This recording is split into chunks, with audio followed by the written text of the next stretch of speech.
The line started early as curious onlookers descended on the courthouse. I immigrated from China, so that I have interest to know what really happened.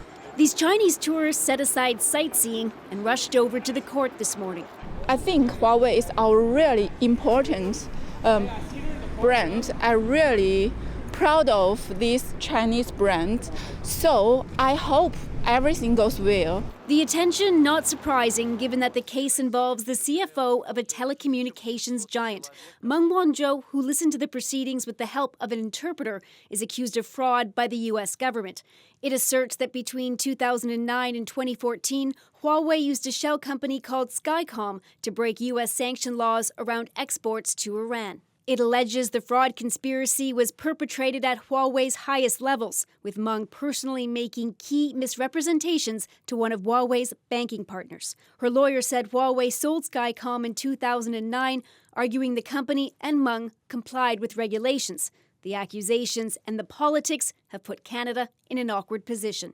Canada is kind of caught in the middle of a proxy war between China and the U.S. It's not an enviable place for us to be. But the question today wasn't about extradition, but bail. Her lawyer argued she isn't a flight risk because she has connections to Canada, including 2 multi-million-dollar homes in Vancouver. At one time, she was even a permanent resident of this country.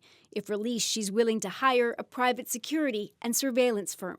The detention decision is the heart and soul of the extradition process. People with deep pockets can afford the best lawyers, private security 24/7, and a plan of electronic monitoring as if they're living in an electronic goldfish bowl. Meng's lawyer says she wouldn't think of breaching any bail conditions because she wouldn't want to embarrass her father or China. But the Crown is making a rigorous argument against her release. The bail hearing is expected to continue on Monday. Briar Stewart, CBC News, Vancouver. So as Meng's case puts Canada in the global spotlight, it is also highlighting the influential place her company has carved out almost everywhere. Senior business correspondent Peter Armstrong explains why what happens in Vancouver could be far-reaching and long-lasting. By detaining Meng Wanzhou, Canada has landed in the center of a precarious trade war between the world's 2 economic superpowers. Huawei is everywhere, from corporate sponsorships to research centers around the world. It was founded on the principle that telecommunications was as important to the future of China as the military. Today, its equipment powers much of the global telecom system, but it's vying to build the next generation of networks, 5G. Embedding Huawei equipment in our next generation of the 5G generation of cellular, for example, creates a really serious national security risk. From the beginning, Huawei has been accused of stealing technology from its competitors. Cisco, Nokia, Motorola, T-Mobile, even Canada's Nortel have all said Huawei hacked into their systems to copy their technology. Every other member of the Five Eyes intelligence alliance has restricted Huawei's access to networks over fears it's a national security threat, not just spying on companies, but people as well.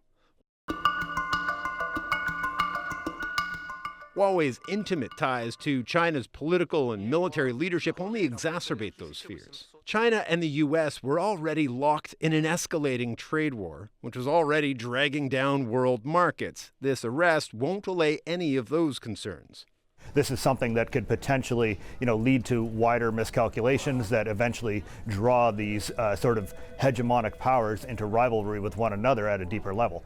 If China and the U.S. are drawn into a deeper conflict, growth slows, the entire global economy could seize up, and the impact of that would be felt everywhere.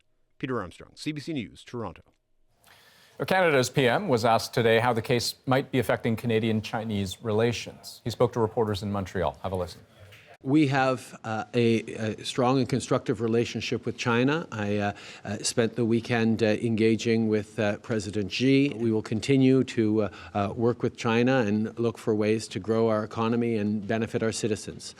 In regards to the matter you bring before me, it would be inappropriate for me to comment as the matter is before the courts.